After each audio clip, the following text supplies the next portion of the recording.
Welcome to the Dominance Academy, where we specialize in revitalizing manhood and leadership. Our approach focuses on developing men to lead with strength and passion, enriching their lives and their families.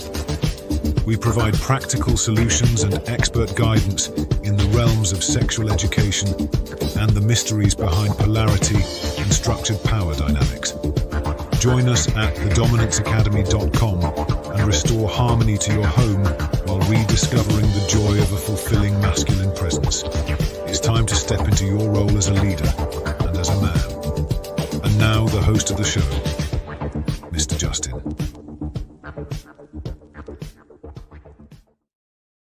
Good evening, good evening. This is the Dominance Academy. Welcome back. And it has been a busy fucking week. I hope everyone was productive and you got the shit done that you need to get done. I never do, it seems, because the plate is always too full, but we just chip away at it, right? So that's just the way life goes. I think I'm going to be one of those guys. I was talking to this older dude. I was doing a consultation with this guy, and he was in his 60s, I think. And I asked him like what he does for a living, and I forget what he told me, but he hasn't retired, and he said that he'll probably never retire. And I think I'm going to be one of those guys. I don't think I'm ever going to retire. The idea of sitting back and doing nothing just it seems such a waste of time. Like, why do I want to just like be lazy and like nap and watch TV shows and eat? Like, what the hell? Travel, I guess, but I'm still doing that now. So I don't know. I just feel like that, as a man, you should always be creating, right? You should always be creating. You should always be doing shit. You should always be doing shit and keeping your mind sharp and getting things that are in your head out into the world, And even if it's not out into the world, like just if you've got hobbies or whatever, just keep it moving, right? My kung fu teacher, he always said that he remained healthy just by staying in movement, right? So if an object stays in motion, it's remains in motion until a force is acted upon it, right? High school physics. So yeah, I hope that everyone's doing well and getting ready for the weekend, and got some nice plans going on with the boy and my lady, so this is going to be a good one. But tonight we're going to talk about power dynamics because it seems like there's a gap, right? There's a gap between these like regular relationships, and then people, guys will they'll have this idea of something that they want, but they're like, well, fuck, how do I bridge from where I'm at over here to, something over here? And it's not like you can just easily be like, bitch, get on your knees, right? There's a whole slew of things that are connected, and, mindsets and your understanding, her understanding. There's just a lot, right? So, creating the structure and maintaining the structure and monitoring all this stuff, like for some people might just seem daunting. So, I was thinking, if you're in a situation that you want to change, then there's got to be steps to do that. Okay. Of course, the best method is to always create things from the get-go. That is the best way, right? Obviously, if you've got bullshit going on in your head, you're not going to have an easy time doing this. So, that's always going to be a challenge. But because like if you're having problems giving commands because you're afraid of rejection, you're afraid of pissing her off, you're afraid of her leaving the relationship or whatever, obviously that's going to be a problem. Okay. So, but if you start off on the right foot, then everything will be okay. Right? If it just comes from the position of, I have no fear about this situation, I have no fear about losing her, this is the type of relationship that I want, I've envisioned it, and how it would go, and not just from my own perspective, but seeing the entirety of the relationship and what that would look like. This is the best way to go, because once you have a vision, then you can easily instruct into it and create what you want to see. It's pretty simple. Provided you're not afraid, and also that you're not a lazy son of a bitch, right? Because you can't be lazy and be the director. You know what I mean? They are kind of counterintuitive. So you can't be lazy and you have to have a vision. But let's say you're a guy, you're in a relationship, and it's very egalitarian. Things are okay, but there's just no polarity. There's no friction. And you don't want to be a jerk, right? Because it's funny. I was listening, this guy invited me onto his show, and for Thursday of next week. And I don't know, the dude, he just like dropped into my DMs and asked if I could be on his show. And I'm like, yeah, sure. Like, I always enjoy talking to new people and going into new podcasts and whatever. And I was listening to some of his stuff, and it's him and a partner of his. And the guys are using, like, they're talking about their adventures in dating, and they're using old POA, like push-pull type stuff, negging, giving her something and then pulling it away, denial, being like, oh, you're cute, but I really usually only date brunettes or blondes or whatever, just like knocking her down a peg. And the thing is that the result of those things actually happens when you're just a man about his shit.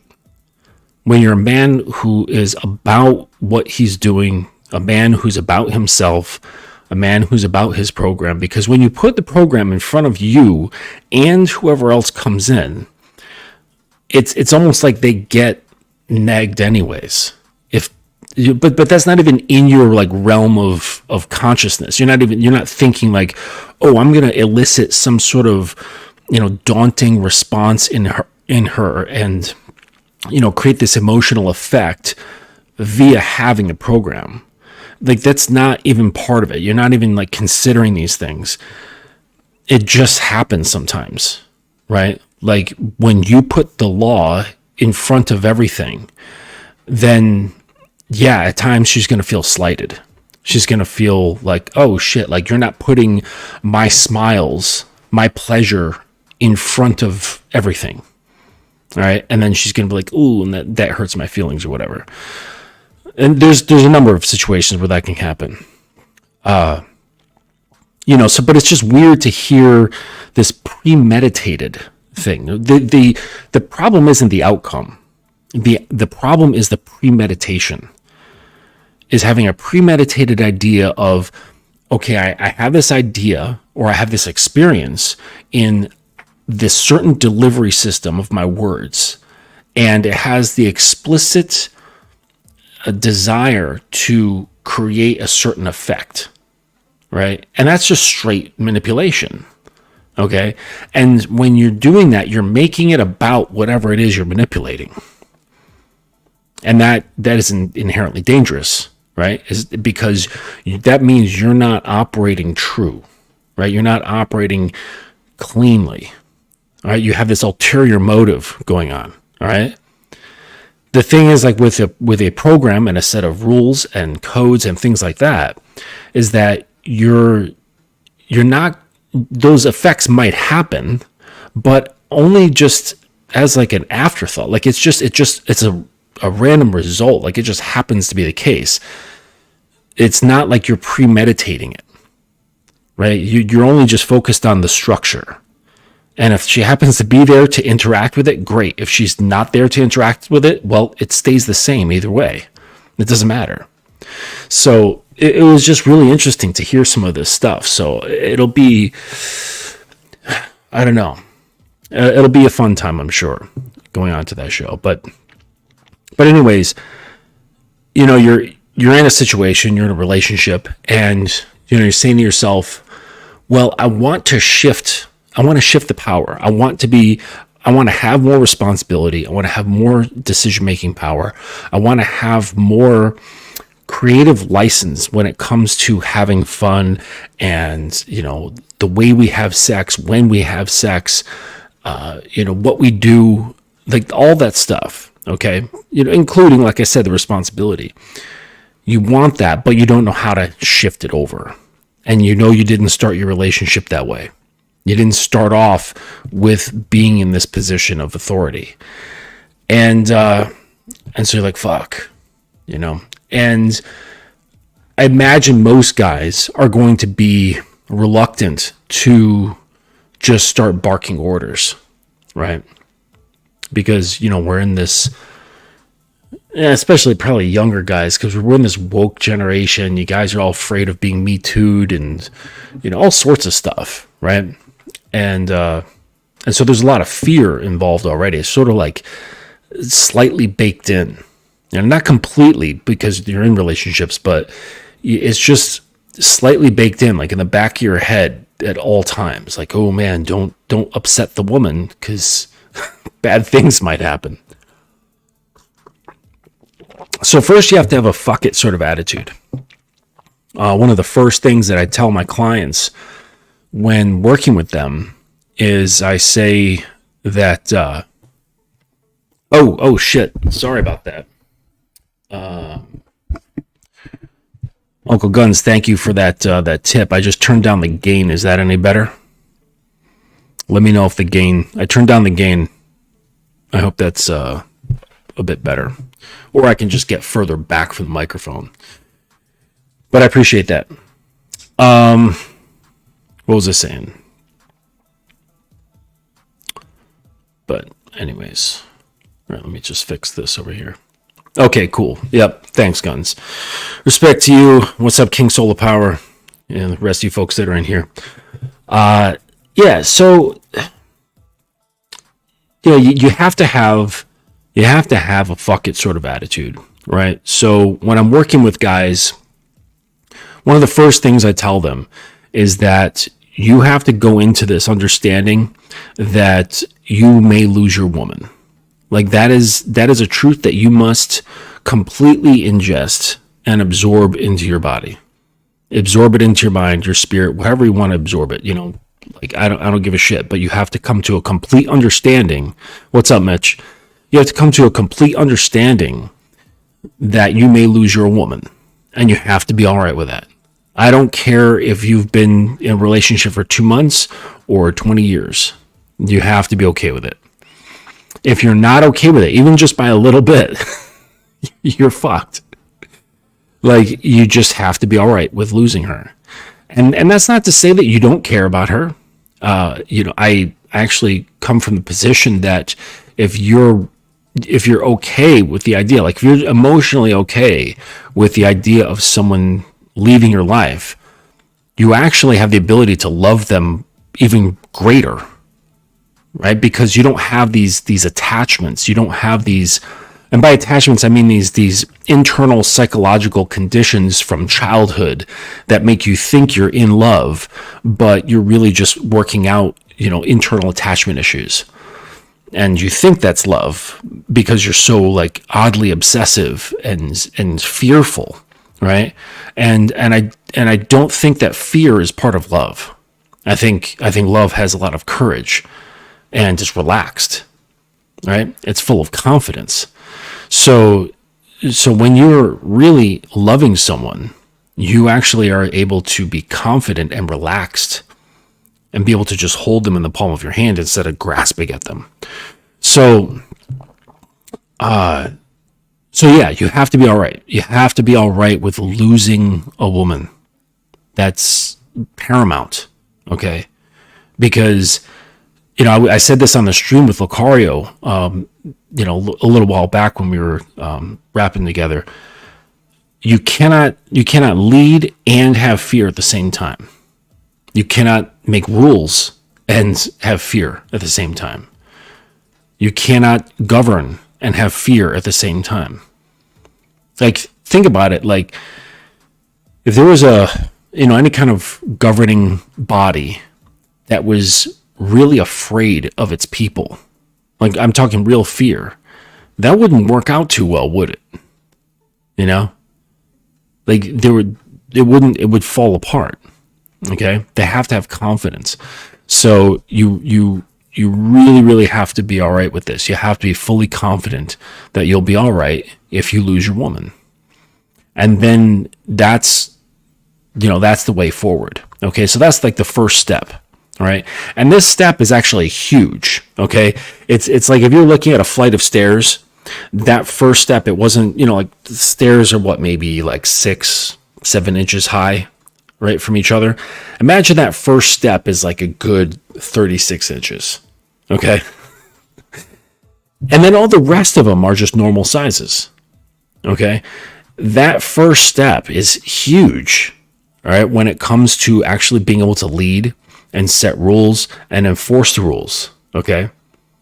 Provided you have the desire to maintain these things and, keep an eye on stuff and monitor them. It's got to be a desire of yours in the first place. The process. Okay. So it's being in love with process. Okay. Instead of being in love with product. So that's the next phase. Okay. So the next phase here is, you have to be really keen on, yes, having a vision, but not being stuck on the vision. Okay. Because that's going to really screw things up. You have to be the type of person that is,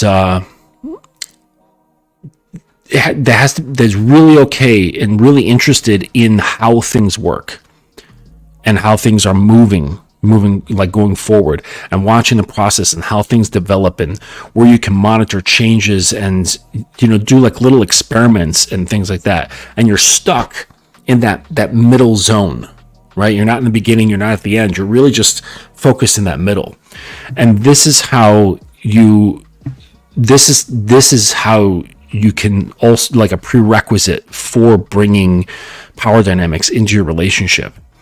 Okay. So if you're only focused on like, man, I just want that, whatever it is, part of my vision, I want my woman to be doing this, I want my woman to be doing that. Like, yes, you have to know what those things are in order to create the pathways to them. But all of your attention should be focused on the pathway itself. And it's going to forever remain there. Okay. What's up, J98 and Duka Lux? Good to see you guys. So yeah, you have to be focused on the process. Okay.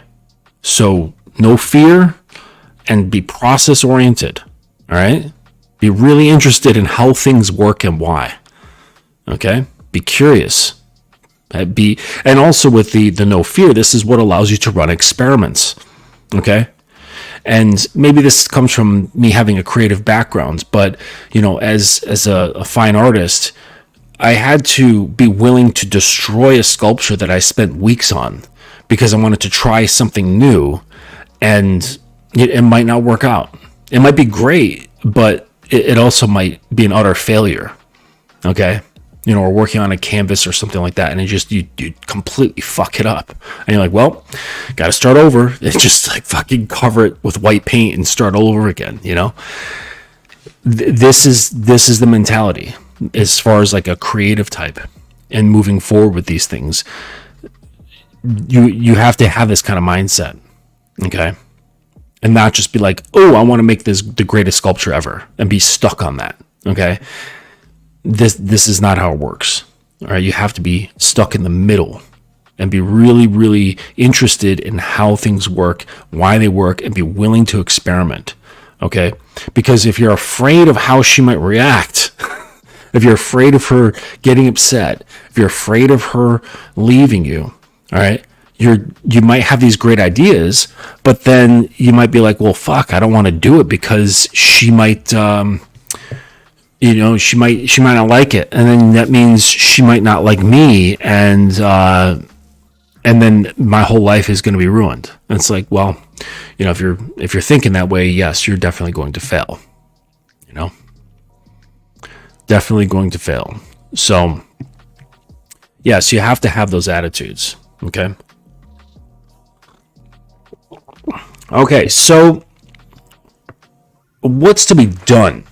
All right. So this is more like internal stuff. The mental prerequisites. Okay. And that absolutely has to happen. Okay. Otherwise, the actions that go into it, they're just going to fall flat. All right. So let's just say you've got that settled, right? You're in your relationship. You're like, you know what? I'm all right if this just blows up in my face and she leaves. I'm totally fine with that. Okay. And I'm really curious, and I've made notes, and I've got all these ideas and things I want to implement, and that's great. Okay. It's set. I'm curious. I'm ready to move. What do you do then? Okay.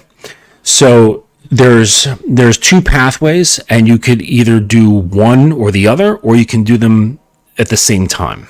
All right. So let's look at like the outside the bedroom first. Okay. So outside the bedroom first, and I did a clip of this when I was on another stream, but it's about getting comfortable with giving commands. All right. And it can be just very simple stuff. And you'll know that you've got an internal issue if you notice a difficulty in telling versus asking. All right. So let's say you're sitting there, you're in your living room and you're with your girl, and you would like a refill of your coffee. All right. You're comfortable, you're reading or something like that. Under normal circumstances, you might be like, hey, babe, can you pour me another cup of coffee? All right. Instead of being direct and just commanding it. Baby, fill my coffee, please. Now, I like to use manners, so I will say please, but there's a difference there. Saying, will you please fill my coffee? You're requesting it, all right, versus fill my coffee, please, right? And then, of course, you don't just leave it at that, all right? So there's little caveats that are in there. So let's say she does this, right? It's no problem. She walks over, grabs your mug, goes to the kitchen, fills your coffee, puts in whatever you like to put in, or black, or however you like your coffee, and she brings it back. Now, you can't just leave it at that, okay? Especially if this is something new, all right? So especially if she just does this without a problem, that's awesome. You have to recognize this now, all right? If there's pushback, and she's like, well, don't talk to me like that, right? That just gives you an indication of something, all right? This now gives you an indication that, perhaps that she's not the type who's interested in this sort of thing, and you could just leave it, all right? Because it could be startling for her. She might be like, wow, this is really weird out of the blue, and might not take lightly to it. Right. And so you have to watch, like, is she going to just put up a lot of resistance, or is she going to say something and then just do it anyways? All right. And so these are just little things that you have to be observant of. OK. And then wait a little bit of time, and you can do it again with another instance. OK. That's very low energy asks. Right. You're lying in bed or whatever, you're getting dressed, and you're like, hey, babe, hand me my shirt, please. And just see how she takes that, right? Instead of, baby, will you please hand me my shirt, all right? And so you experiment with these things to see how she responds. And if it's received well, and she just, without question, no friction, she does the thing, whatever it is, whatever low-level ask, okay? Because you want to make these low-stress, low-level asks, all right? So that the adaptation to them isn't very great, all right? It's just regular stuff around the home or whatever, And then from there, you reinforce it. You reinforce it with positivity, all right? And you could say something, you just say, thank you so much, that's so sexy. Saying something is sexy after doing it is, one of the things that I like to do. And then after that, you do like a little bit of physical reinforcement depending on your situation, right? So you're sitting there, she brings you coffee, and it's like, oh, I love that. That was so sexy. Come over here, right? And like, ever sit on your lap for a second, right? You could just pull over, have her sit on your lap. And if she never sits on your lap, like that will be a new thing. You kind of just pull her in, let her sit on your lap, give her a little kiss on the cheek, and then when she gets up, just a light swat on the butt. Okay? Now, if that's too much for you, the whole like swat on the butt, you don't have to put that in there. All right? But what I'm saying is that you have to do some sort of recognition of the behavior, right? Of her doing the thing that you like. And you have a smile on your face, you give some sort of verbal appreciation for what she did, and then I like to add something physical, right? Be it like a hug, a kiss on the forehead, kiss on the cheek, her neck, whatever. However you do it in your situation, all right? But you want to put something positive in there following the behavior that you appreciate. Okay, plus the verbal recognition, okay? And this is stuff that you can do and build over time. All right. And just watch how she adapts and continuously add that positive reinforcement. Okay. What's up, Boxing Dave? Good to see you, man. Alex, you too? What about when she asks you to do a little thing for her? Okay. Well, if it's an ask, then it's an ask. Right? There's no problem for her to. I mean, if you're with a woman and you're in a. I'm guessing this is more so for people who are in committed relationships. Yeah, she's more than like that's what she expects, right? That's part of it. You know what I mean? Like you're there to help each other out, do certain things, and if she's like, "Hey, can you do this? Can you grab the toolbox from the top shelf?" Like you're not gonna be like, "Get it yourself." It's like a 40-pound toolbox. So yes, she could ask you stuff. It's fine, but this is more so for men who are wanting to create a power dynamic, so Alex, we don't have to worry about the woman, what she's doing. Okay. This is more so to worry about what you're doing. Okay.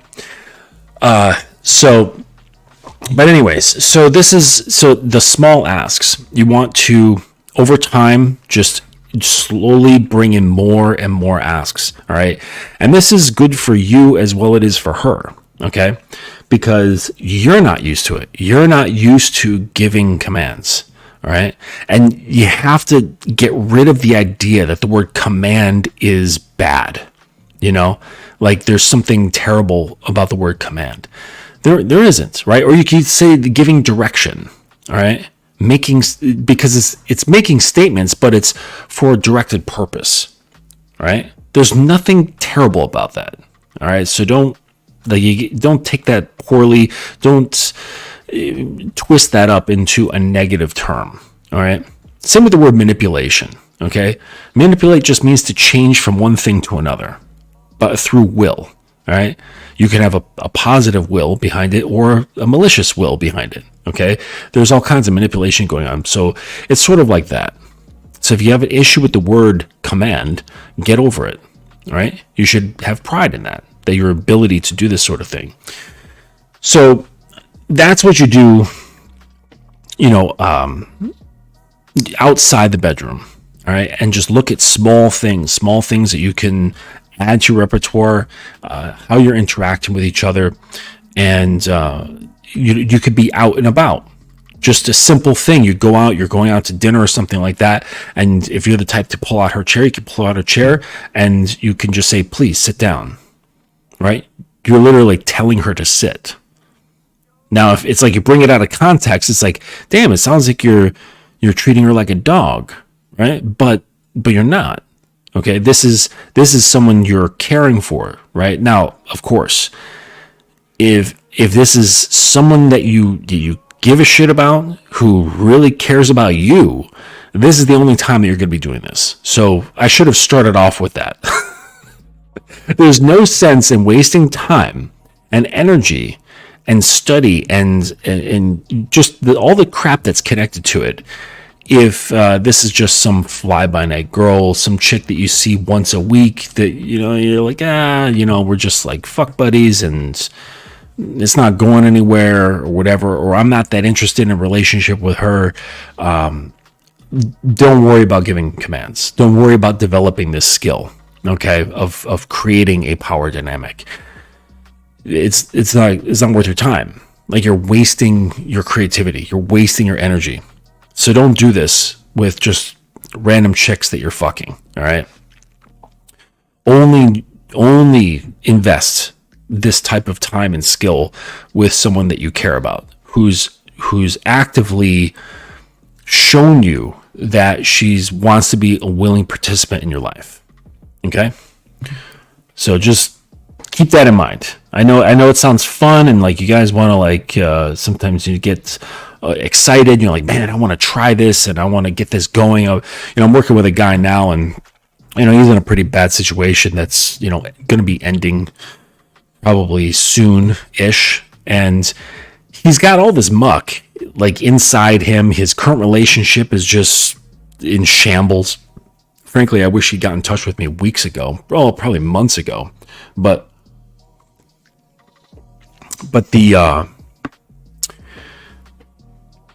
that's not what happened.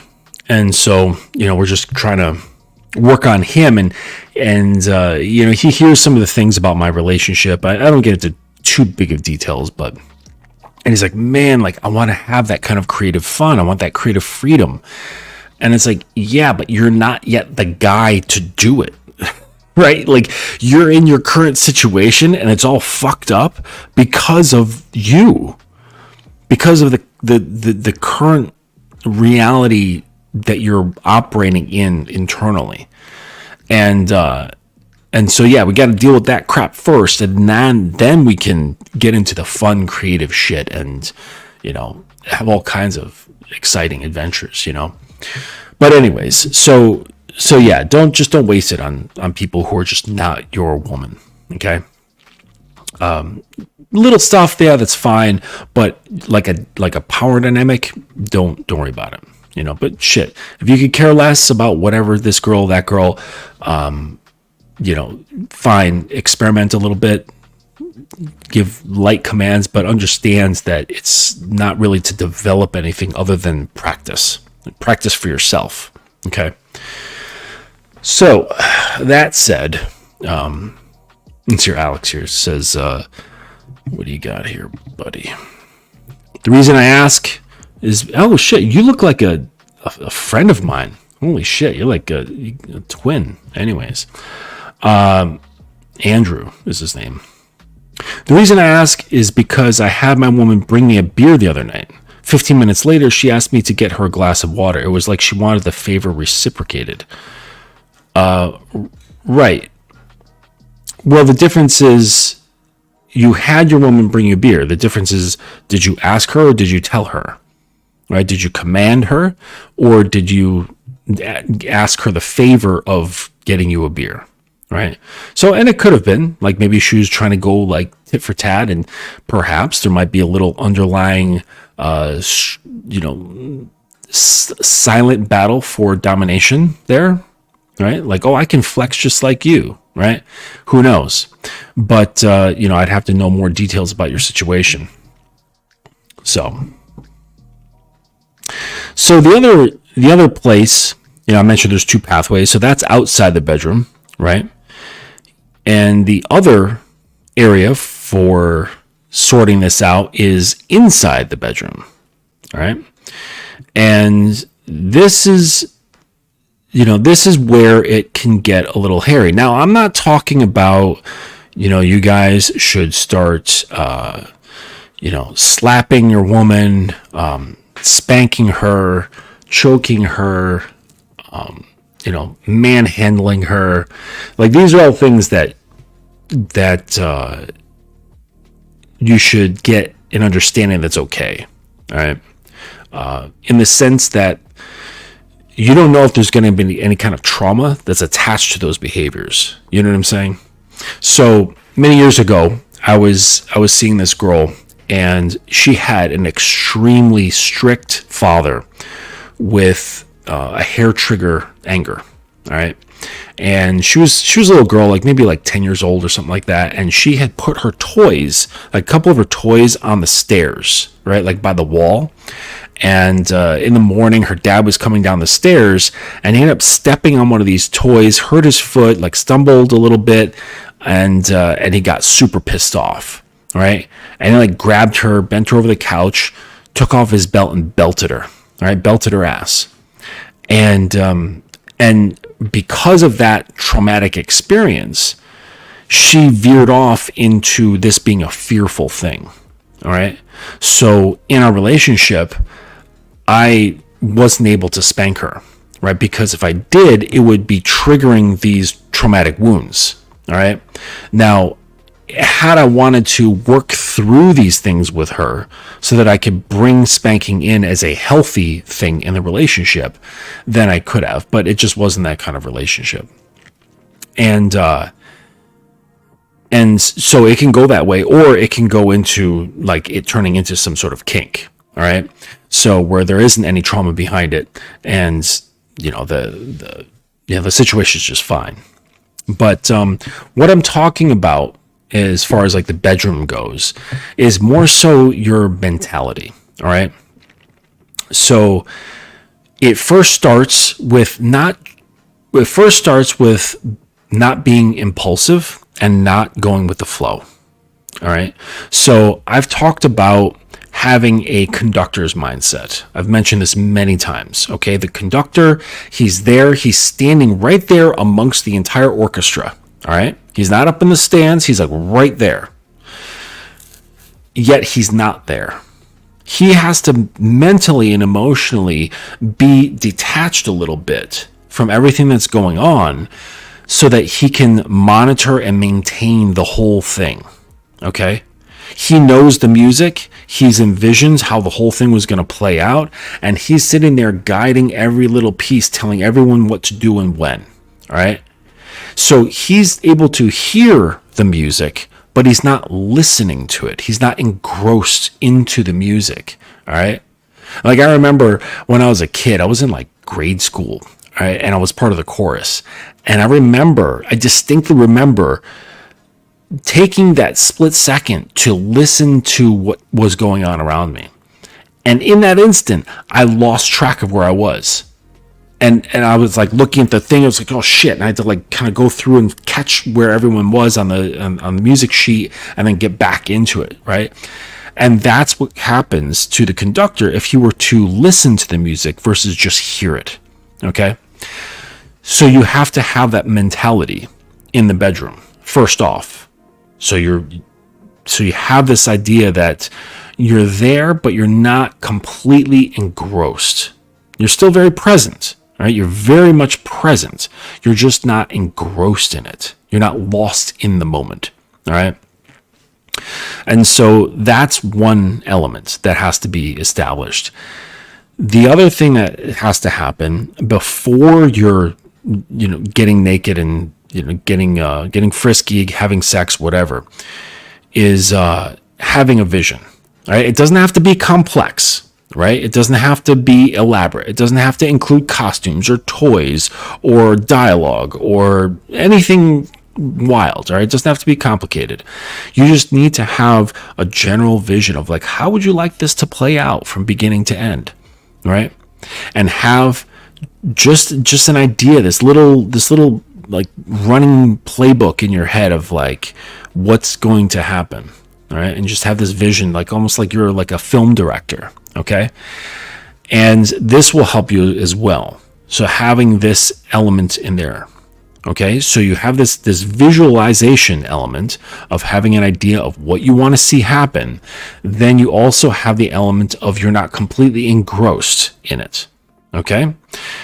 When it comes to your actions, the things that you can do, right, which that I would suggest is more so with gentle manhandling. Okay, so when I say gentle manhandling, I mean, no, you're not going to grab her by the back of the neck and toss her down onto the bed with your force. Okay, but more so firmly guiding. All right. Now, this is suggestions for people who don't have any of this, right? You don't have any shifting power dynamic. All of your sex has been really nice. Really just sweet and very romantic and very loving, okay? And that has its place too, all right? But that's all it's been, okay? There hasn't been that tension, that animalistic, right? So manhandling, all right? So this can be done very easy in a simplified way, Okay. This can be just pulling her body into the positions that you want her to be in. Okay. Instead of just sticking with one or whatever, or letting her decide or whatever. Then you combine this with you grabbing her and placing her where you want her to be with just simple words, right? So you say, lie on your stomach, get on all fours, put your head down, bring your ass up, put your knees together, spread your knees apart, right? Put your hands out in front of you, okay?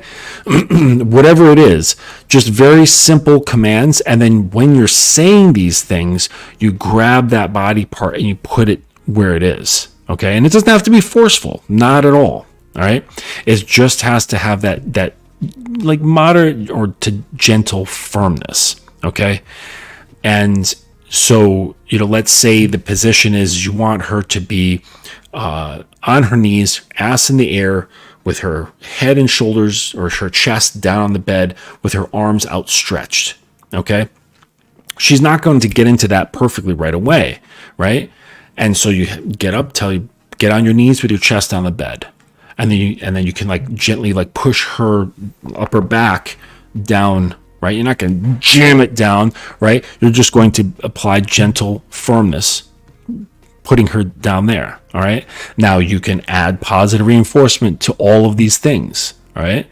I'm a big fan of good girl, all right? But you can say whatever like positive reinforcement you want. You can say, that's great. I love, that's so sexy, baby. Whatever it is that comes out of your mouth naturally to give reaffirming positive words. So you're mixing the firmer directive sort of words with the softer reaffirming words, okay? And then you can put your hands on her knees and say, widen your knees. Stick your ass in the air. So you give your ass a little push up, her lower back a little down so it has that nice curve. And you can say, take your hands and stretch them out in front of you. And you can walk around the bed, grab her hands or wrists, and pull them out. And just like that. And then you can just add a little bit of tension to this. Just a little bit of tension. And don't touch her. Step back just a second. Just a second. And say, let me look at you. That looks fantastic. You look so fucking good right now. And she's going to perhaps feel a little bit like she's on show, right? She's on display, feeling vulnerable or whatever. And then but don't spend too much time stepped back, right? Watching things, just a little distance, a little bit of time, and you go back into what you're doing. So that's like just an example of how you can be doing this, right? If you have no sort of power dynamic at all in your situation, you want to bring in the directive body movements and words very simply, really, really simple. Okay.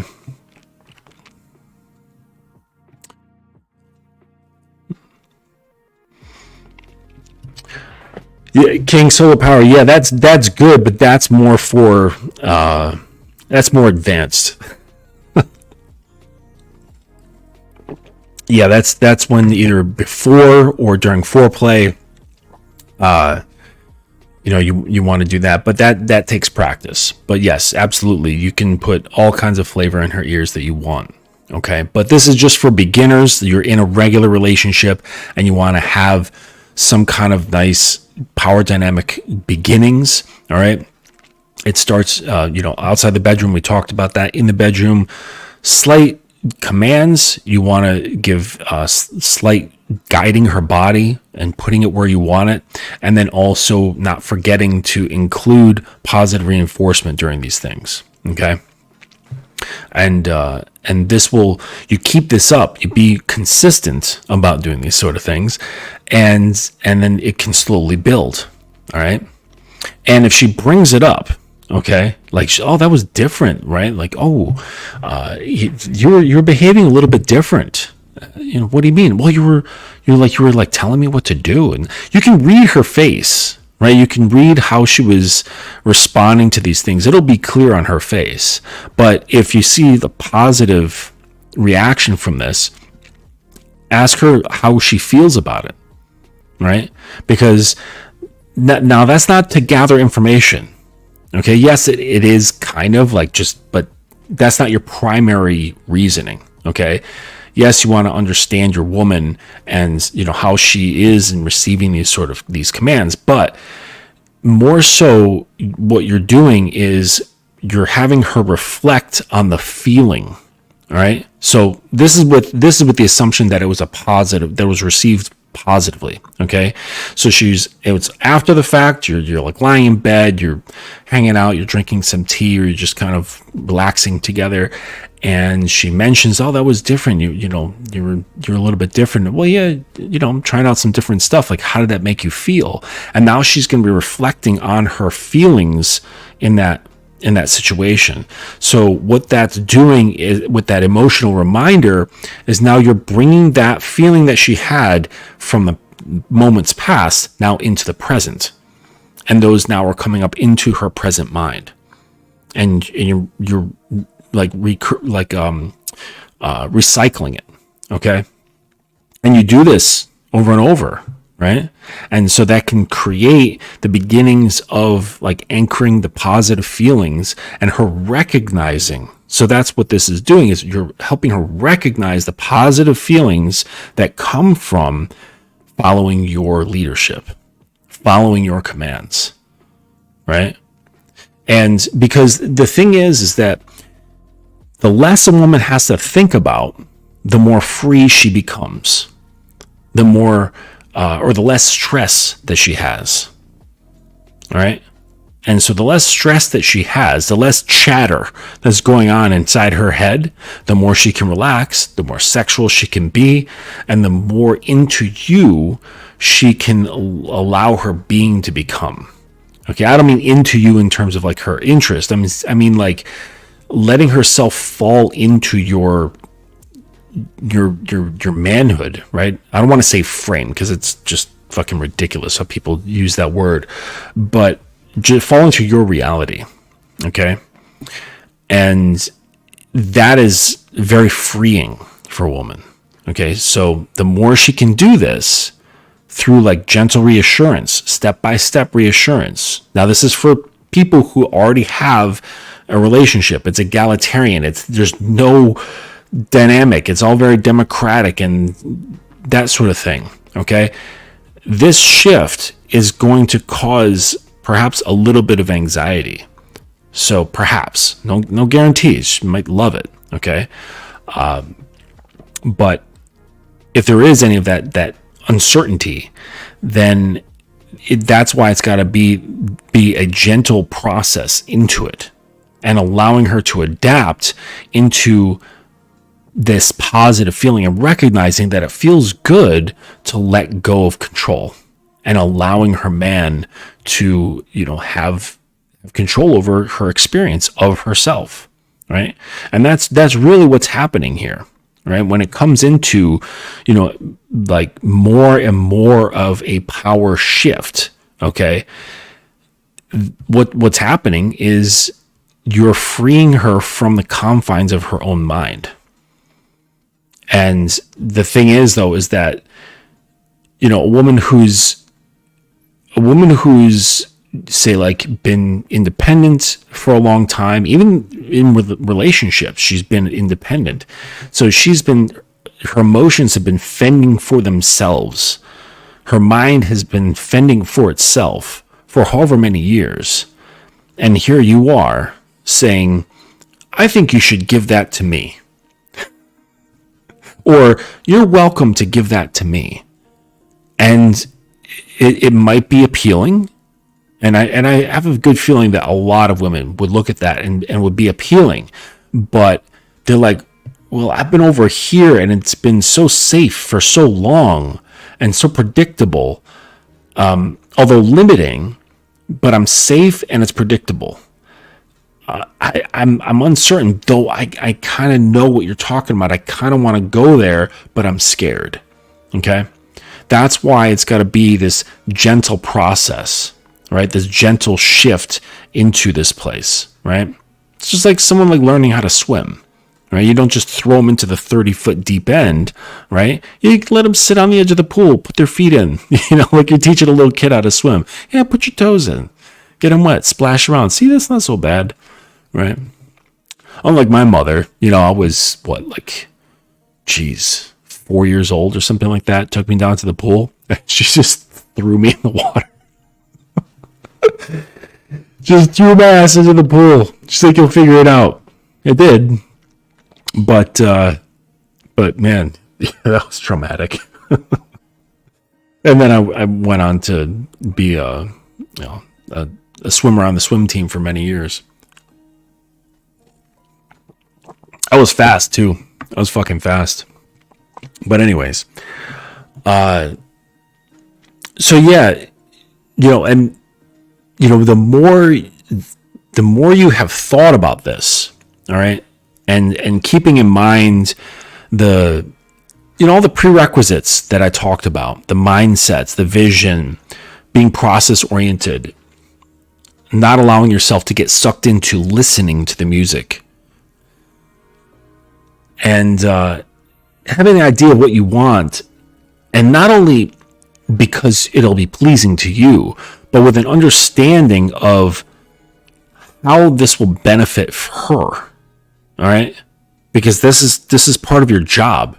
If you want to lead your relationship, and you want to start intentionally putting things in there, right? Because a lot of people, to be fair, when they go into relationships, they're not doing things in the relationship to intentionally affect the relationship.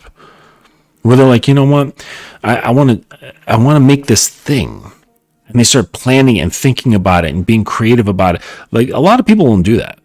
A lot of people, they're just like in it, and they just kind of wing it as best they can for as long as they can. Like, that's how most relationships are. Oh my God. Why do we do this? Oh man. But yeah, that's pretty much what most people do.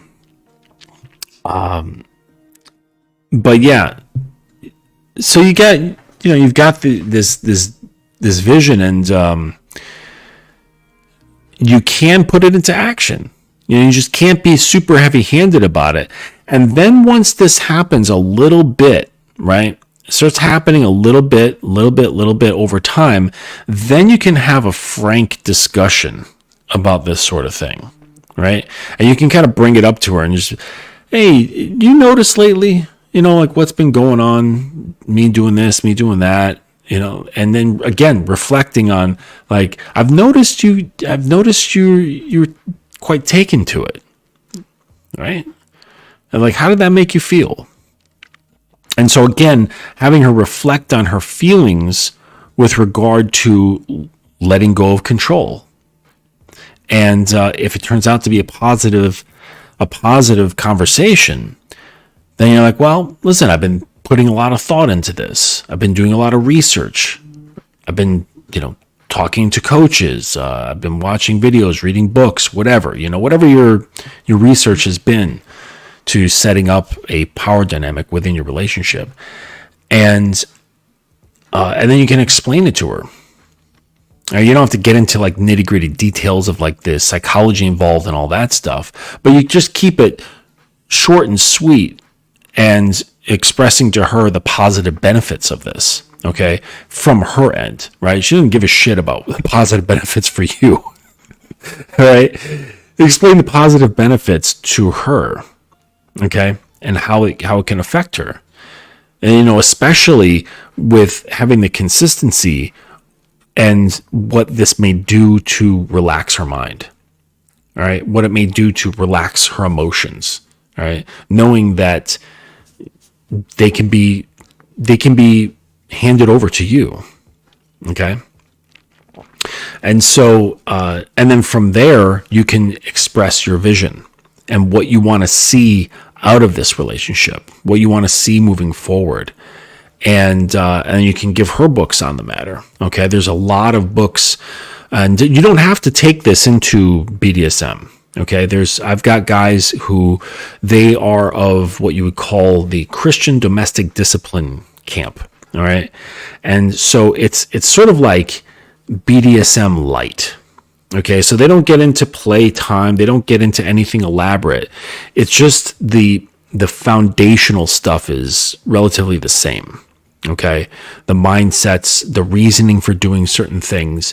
And of course they have like a whole, God element that's put in there. So, but yeah, they've got structure, discipline, rewards, growth, right? It's very much like growth minded. So a lot of it is very much the same. And so you could read yourself up on there's a number of good books out there about domestic discipline and, the positive benefits of it. And you can educate her on this sort of thing. There's a number of books written by women. What was that book? It was, I just picked it up on my Kindle and I just started it. I'm just opening this up right now. Bear with me. It's called The Surrendered Wife by Laura Doyle. The Surrendered Wife by Laura Doyle. So that's this here. I don't know if this will come up. No, it's too fucking bright. Man, fuck you. All right, but yeah, The Surrendered Wife by Laura Doyle. So, and there's a number of books on domestic discipline written by the receiver, written by women who are in the position of being the one who's disciplined. And they go through it. And, these situations aren't perfect, right? Where there's there's no friction. There's no anything. Like, I know a guy who's been doing this for probably 20, 30 years. Okay. And his wife still acts up, so it's not like a sort of thing. This is also an understanding. You don't just set it and forget it. Okay. Like I was talking to one of my clients earlier today in the morning, and he was kind of asking about, the rules and cause he's got this woman who's interested in being in a relationship with him, but he wants to start it off right. He wants to start it off with structure, and he's been implementing it in the gentle ways that I'm talking about it, or more subtle ways, let's call it that I've been talking about. And so that's been going good. And she wants to be more part of this. Okay. And so he's like, well, you get these rules and stuff. It's like, well, like, what's going on with that? And it's like, do you have to constantly be on top of all this shit?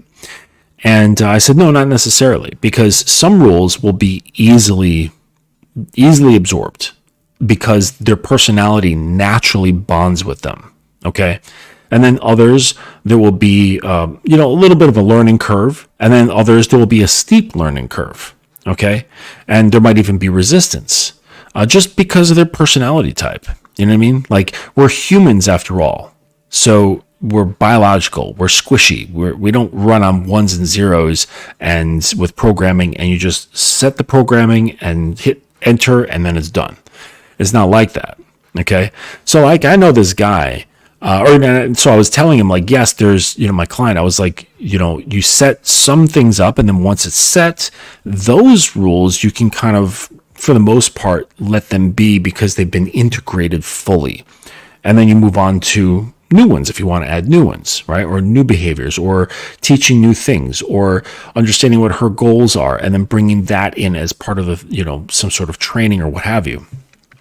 So the guy who I mentioned, who's been at this for 20, 30 some odd years, I read his blog, and, even him, he's like, yeah, my wife goes through phases every now and then where she's a little bit more argumentative than usual.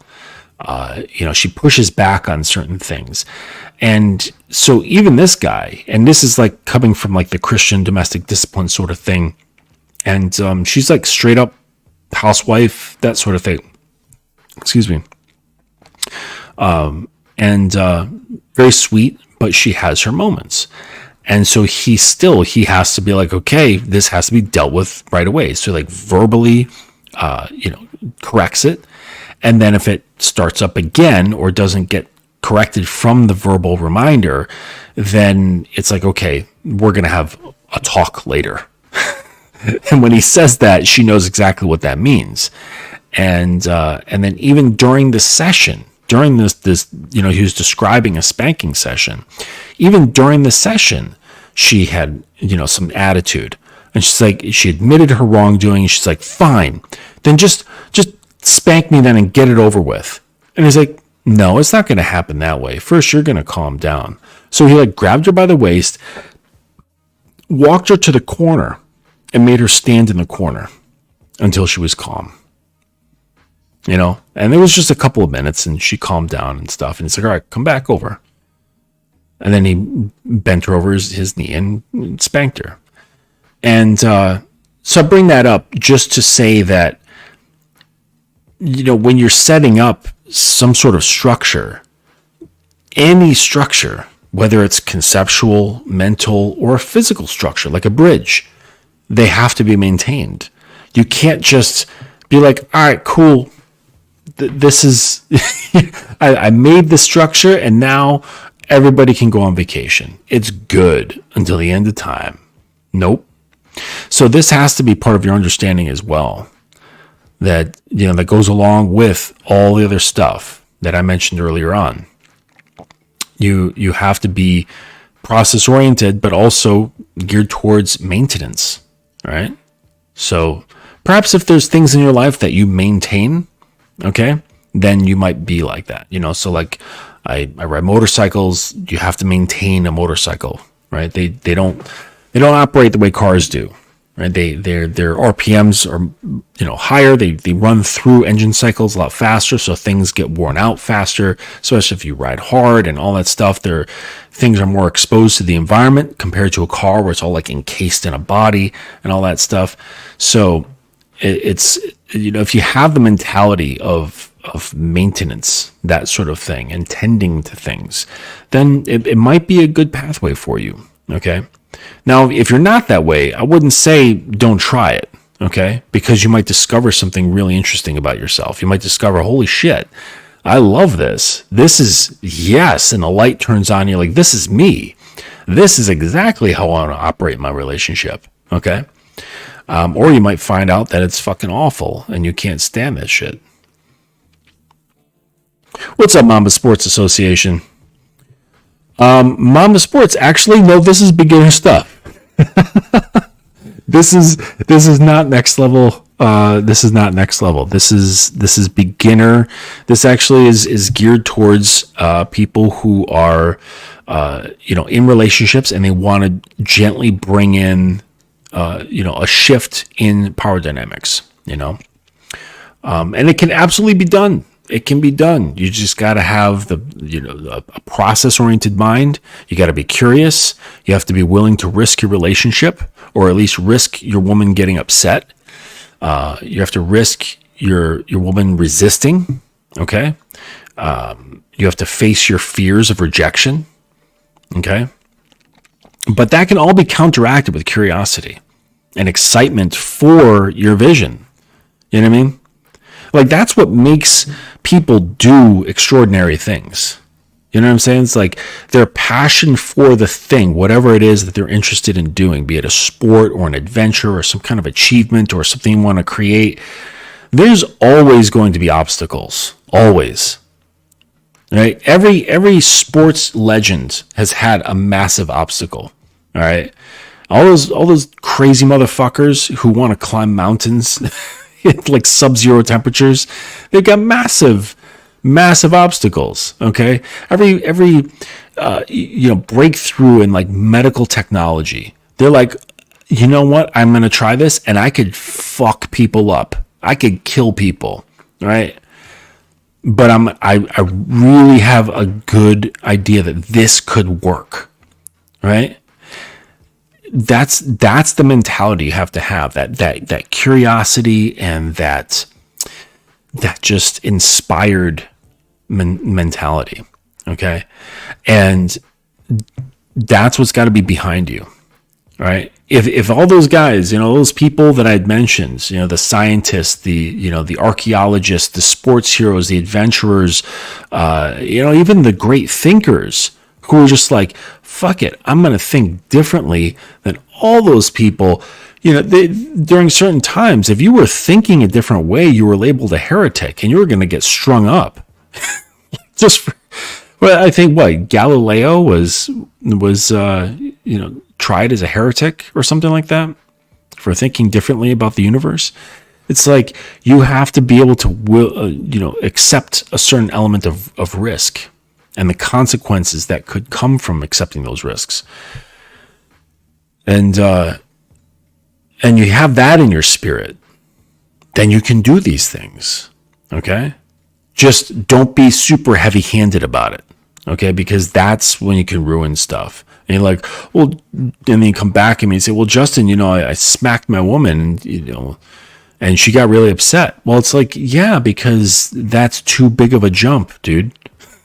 I mean, even if she is like, maybe even like kind of like remotely interested in that kind of play and having that kind of power, like that's, if you make a big jump like that, it's going to scare away the kitty. All right. The kitty cat's going to scamper off. All right. So you don't want to do that. All right. You don't want to do that. You don't want to make these big jumps. Okay. So you can't be heavy handed about these things despite your excitement and your curiosity. Okay. Gentle, small steps. Right. And what do they call, what do they say? Like boiling a frog. Right? Isn't that what the analogy is? Like you put a frog, if you're cooking frogs, you like put them in cold water and you slowly raise the temperature of the water. And then, anyways, I think that's what it is. But yeah, if you guys have any questions, just please feel free to ask.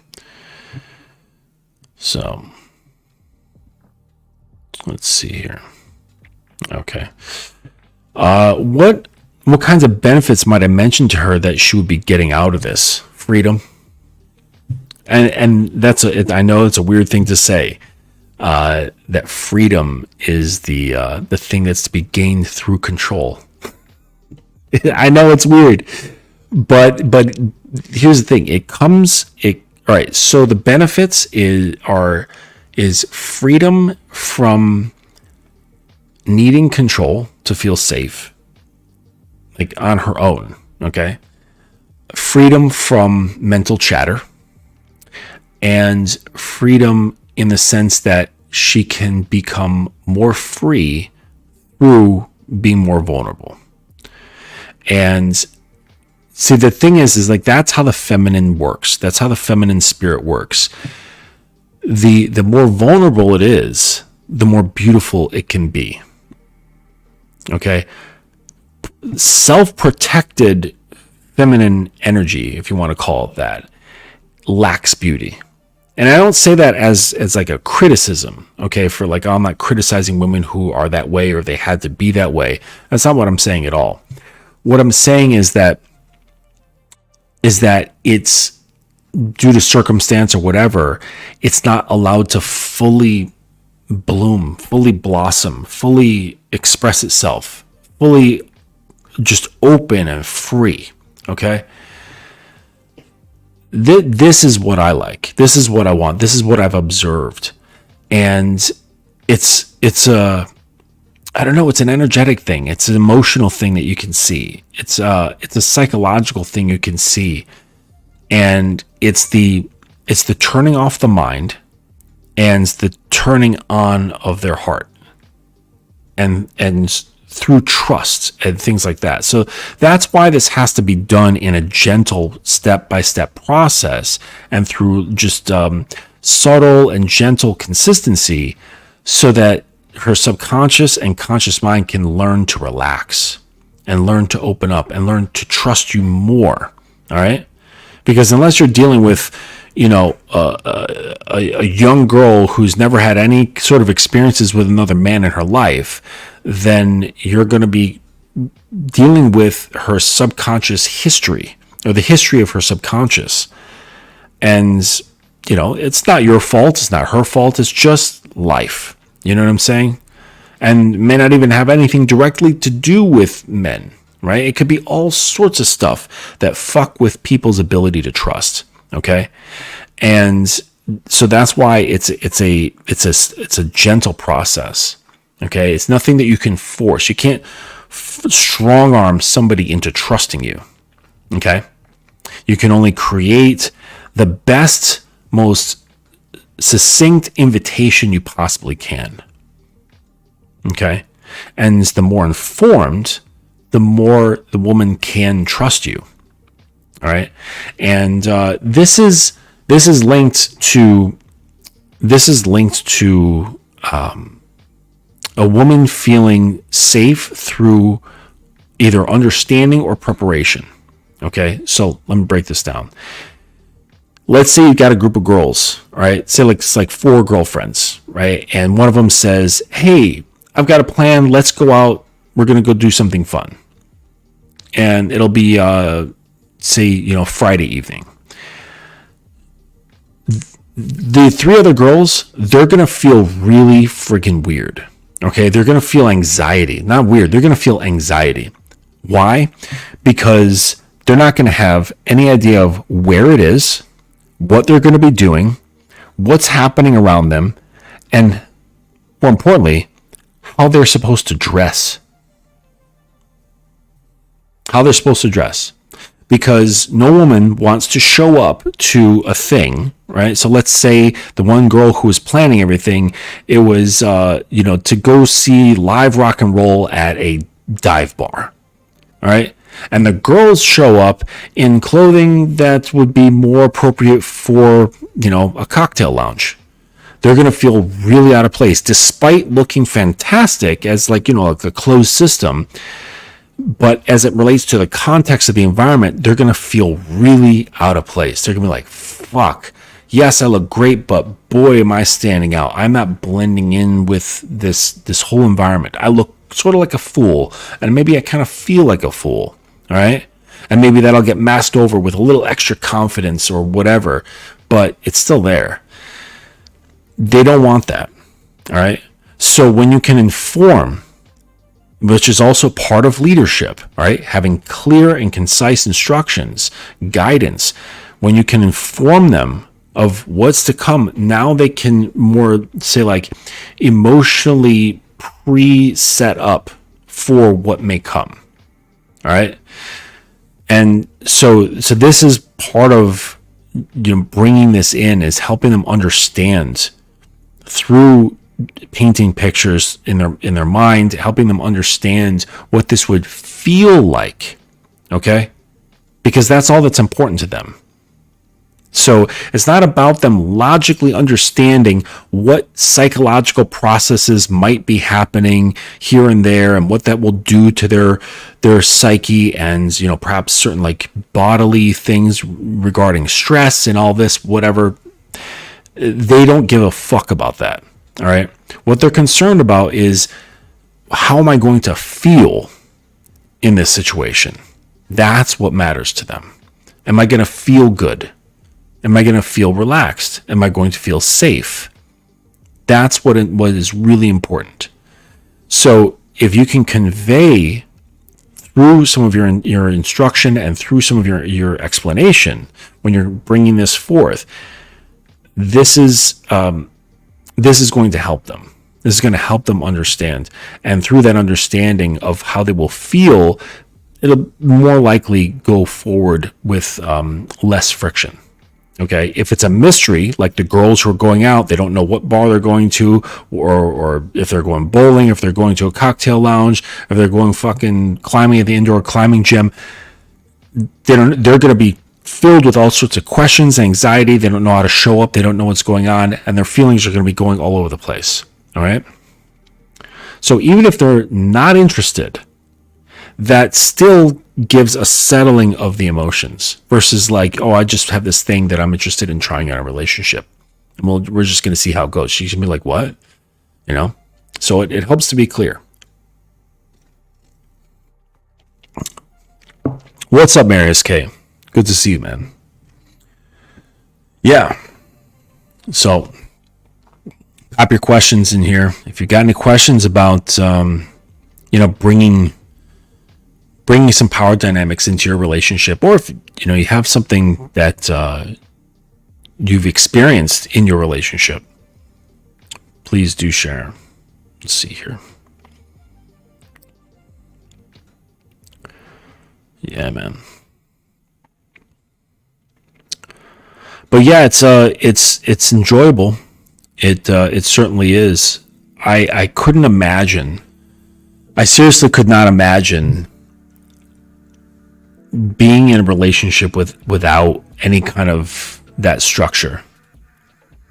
I couldn't imagine just waking up and being like, well, geez, what am I going to do with my relationship? Not even thinking that at all, not having any thoughts at all about the foundation, the structure, and the direction of your relationship.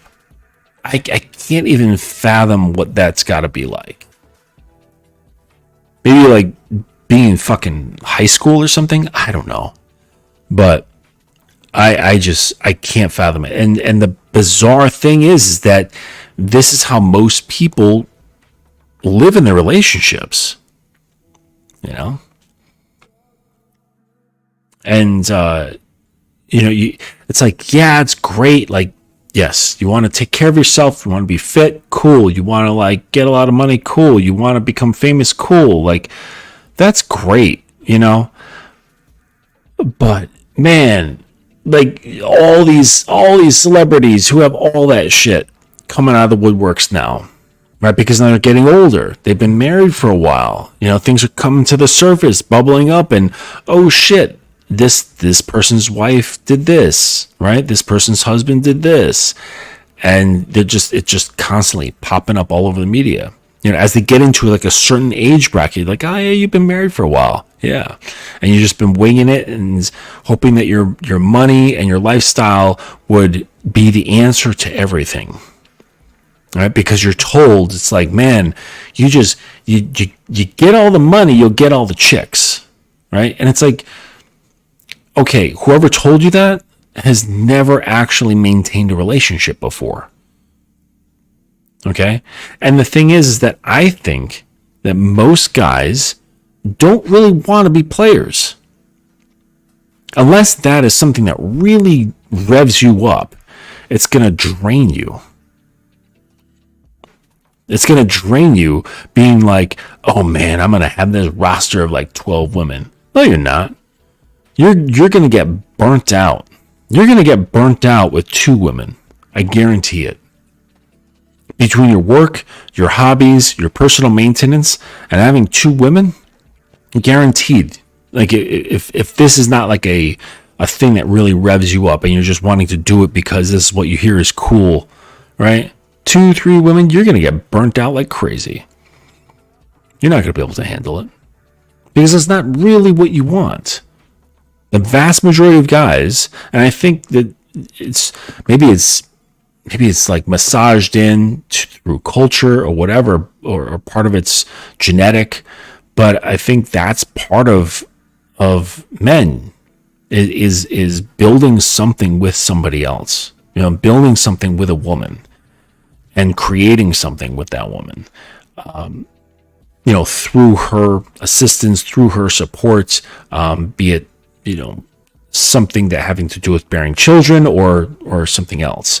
But, you know, and then others will say, well, you know, genetically men are predisposed to just spreading our sperm everywhere. And, you know, we're not meant to be leading families and growing them and things like that. And to that argument, I would say, take a look around right now at what's happened when men aren't with children.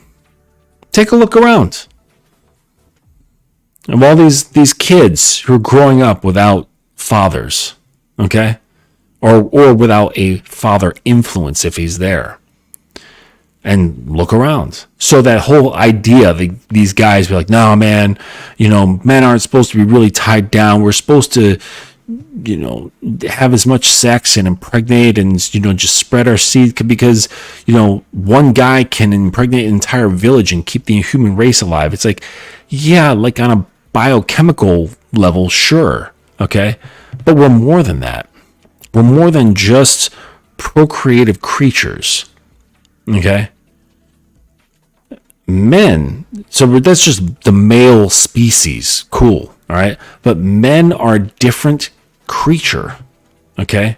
We're a more refined creature that likes to create things. Right? This is part of the backbone of men, is creating something. All right? Not just consuming and spewing. All right? That just creates volume. And sure, yeah, our species needs this, right? Because otherwise, we'll all die off. And but I think we got plenty of humans on the planet. It's cool.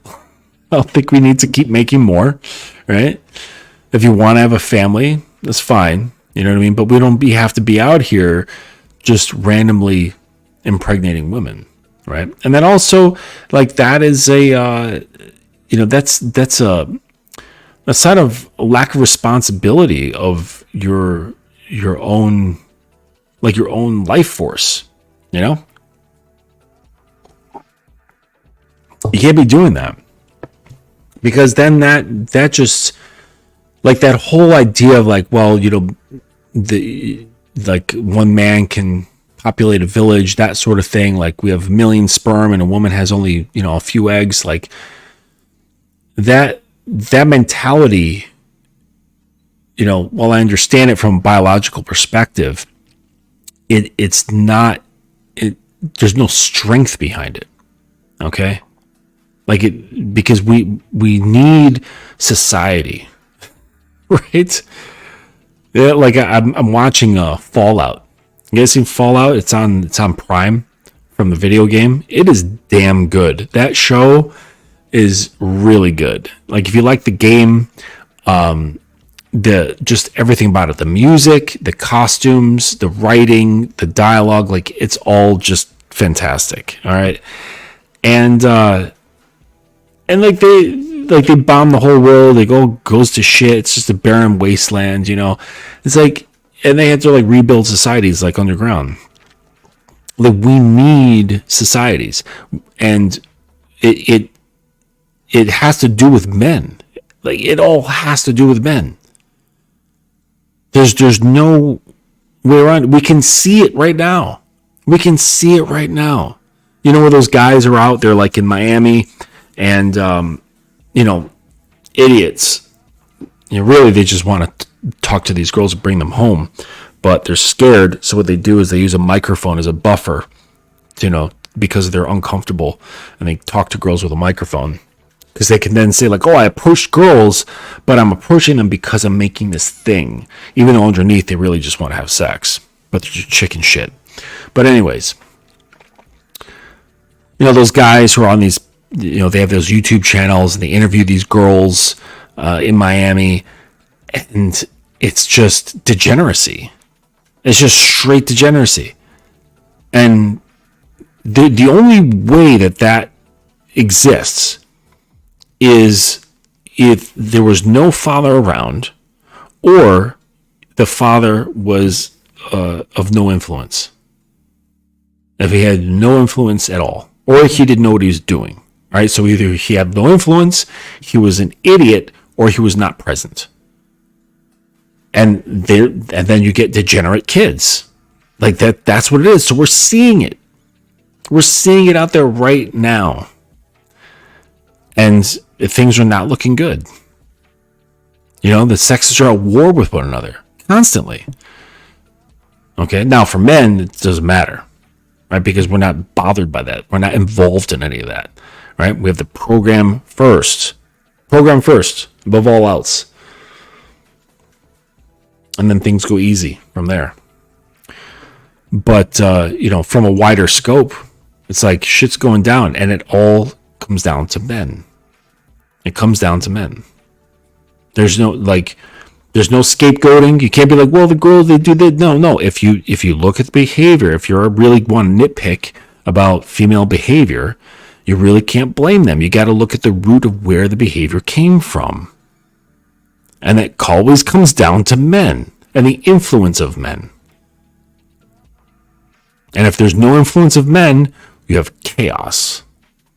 And I'm talking men with a capital M, not just fucking having a dick, right? That doesn't make you a man. That just makes you male. So maybe it's one of those things where they say, what is it? That things will get worse before they get better.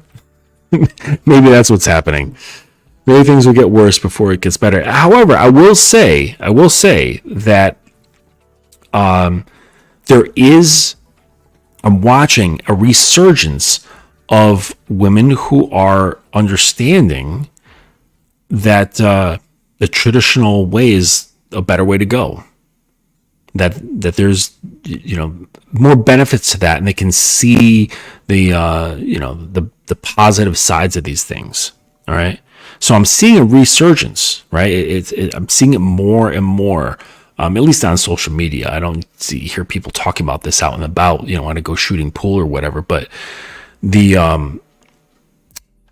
idea that, you know, traditionalism, I think, is on the rise. It's a slow rise, right? I'm also seeing a rise in domestic discipline. Now, that could just be the algo listening to me through my phone and, you know, putting this stuff more in front of my face because it's just hearing me and, you know, feeding me more of what I already want to see. But anyways, it could be that, or it could be that, you know, this is becoming more popular. But anyways, let's see here. Just want to check this stuff here really quick.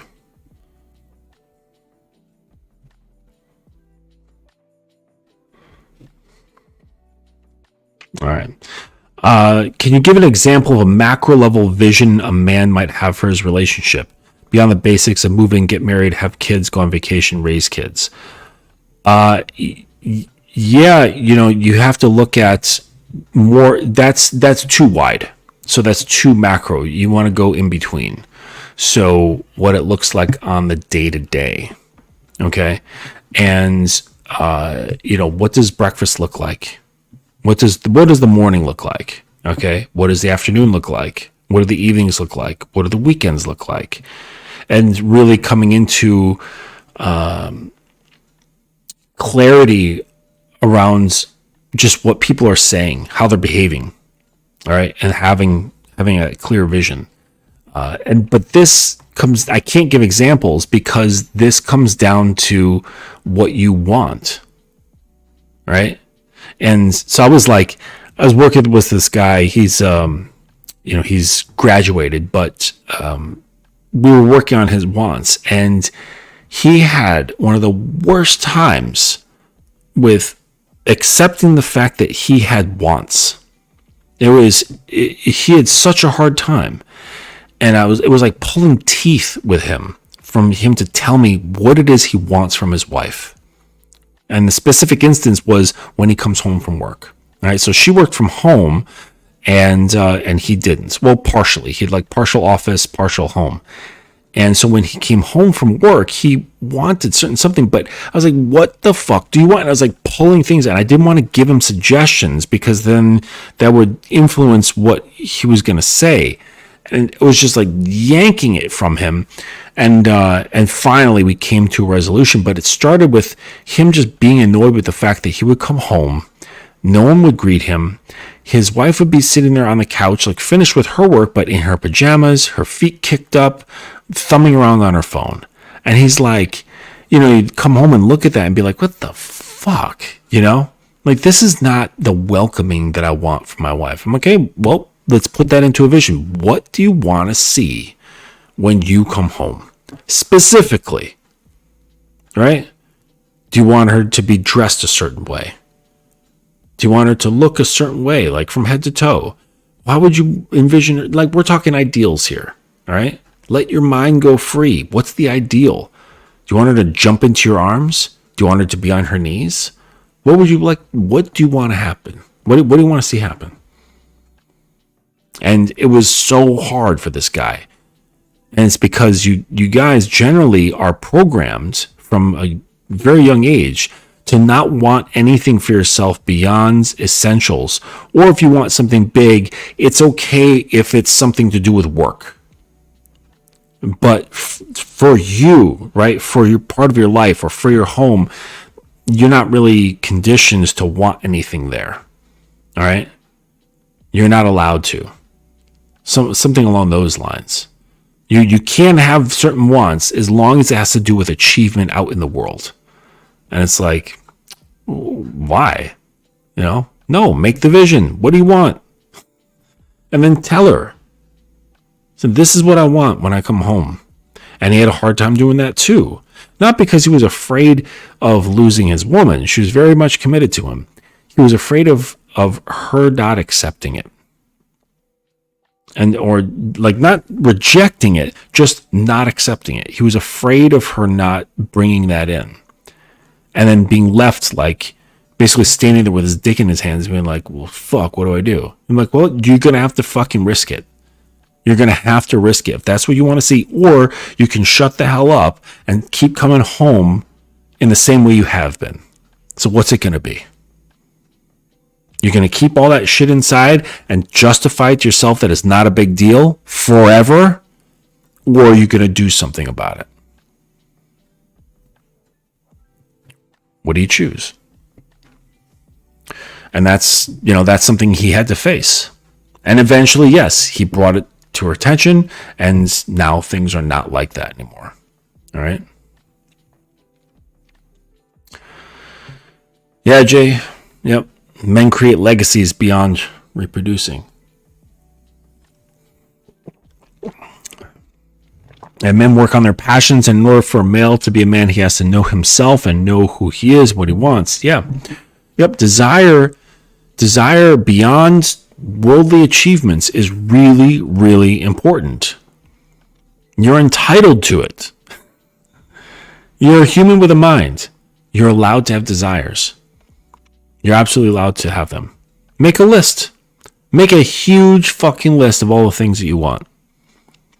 I guarantee you're going to have a sticking point. You're going to come to a point where you're like, fuck, I can only think of 33 things. And I've had guys do that. They get stuck. And I'm like, you have to complete 101. And it would take them days. And what's crazy is that you give it to a child and they'll be done in minutes. Give it to a little boy and he'll have that shit done in minutes. But a grown man with autonomy and everything, he can't come up with 100 things that he wants. Sad. Mamba Sports, NSA. For a guy that wants to be a player coach, I am better off dealing with one woman that really wants me, or can I still have a roster, but all those women want me, but I get drained, like a Mac or a pimp? No. Well, no, macking and pimping are different things. That's business, right? That's a whole other thing, right? So people get this confused too. These are like being a pimp is more like a profession that happens to deal with women. Okay, so you're basically a businessman. You're not a lover. You're not any of this stuff. You're a businessman.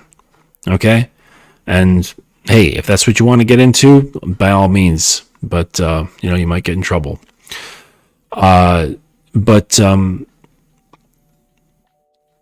if you want to be a player, what I would do is question yourself why you want to be a player. What are the benefits? What are the long-term gains and the short-term gains? Okay? Because if you don't, I don't know what your history is, but if you don't have a lot of experience with women, then that's going to feel very enticing. It's going to be the pleasure. It's the pleasure seeking that is going to be driving you to be with one woman or more than one woman. Okay. It's going to be your ego because, we like to flex on other men to show, oh, look at all the girls that I got. You know what I'm saying? It's like, I give a shit, like I don't care, but how well do those women listen to you? Right? Do any of them give a fuck about you? What's it matter if you can stick your dick in a hole? Okay, and? Okay, so I would really... No, I'm not saying that, like, that's a bad thing. Like, players, if that's your, like, real thing, okay? and it's genuine, then by all means, go for it. But if if you're not sure and it's just based on a concept, you haven't been with like a lot of women, then I would say that it's purely conceptual to you right now. And it's more of this, dreamy, idealist sort of thing. And I would be more interested in understanding what your motivations are, of like why a player, okay? Because the experiences that I've had with certain men, right, having certain in-depth conversations, is that what I've discovered, now this isn't across the board, this is just the men that I've talked to, is that I've noticed a correlation between, the bad boy player and the nice guy. Okay, the guy with nice guy syndrome, all right? So the nice guy syndrome is a person who performs certain actions and has certain behaviors and beliefs and perspectives and, word usage in order to prevent rejection. All right. So they do certain things to prevent rejection as a means of protecting themselves, protecting their ego from pain. Okay. The player, all right, the ones that I spoke to in depth came from a similar root. All right. It just expressed itself differently. So you've got a different set of behaviors, a different set of vocal patterns, a different set of perceptions, but it's also done in the spirit of protecting the self from pain. The difference is that they're not trying to become unrejectable. They distance themselves emotionally. So they can never be fully tied in. They can never actually have any sort of, human to human, deep, meaningful connection. Okay. They keep everything distanced as a means of maintaining their ego, pain protection. So but I found is in talking with a bunch of these guys over the past 10 years is that there's often an early on childhood experience and how that child tends to deal with that situation. And that's not necessarily always trauma, but just that situation. Sometimes it's trauma, sometimes it's not. And then it bifurcates and it splits off into either the nice guy syndrome or player syndrome or playerism or whatever it is. Okay. Now that's not to say that all players are this way. This is coming from conversations that I've had with certain men. All right. So the point being is that whatever you want to do, okay, even if it's wanting to bring a power dynamic into your relationship, you want more control in your relationship, you want to have more direction in your relationship, you want to be a player, you want to do fucking nice guy shit. And thing is, we've collectively taken apart nice guy syndrome again and again and again. So we understand the motivations there. These other things, not so much. But if this is something going on that your wants, it's really important as a man to understand what your motivations are, because that is where your truth lies. That's where the true understanding yourself, like Jay said, you have to know yourself and know what you want. But if you don't know yourself, your wants are going to be all fucked up, but you're going to think those wants are normal. But you only think it's normal because you haven't examined yourself at all. You just want to go with what feels good to your ego. All right. Now it could be genuine and healthy, or it could not be. But you have to understand truly what the motivations are. So if it's just to make yourself feel better, or to feel cool, or to flex, or to protect yourself, or what have you, then those are disingenuous motivators for doing X, Y, Z. If you want to have control in your relationships because you're afraid she's going to go off and suck another dick, well, that's the wrong attitude to have, and the whole thing's going to blow up in your face eventually. Okay? So it's really important as a man to understand your true motivations behind your actions, all of them, and understand the short-term and long-term gains as well as the consequences, because any choice you make is going to have a cost.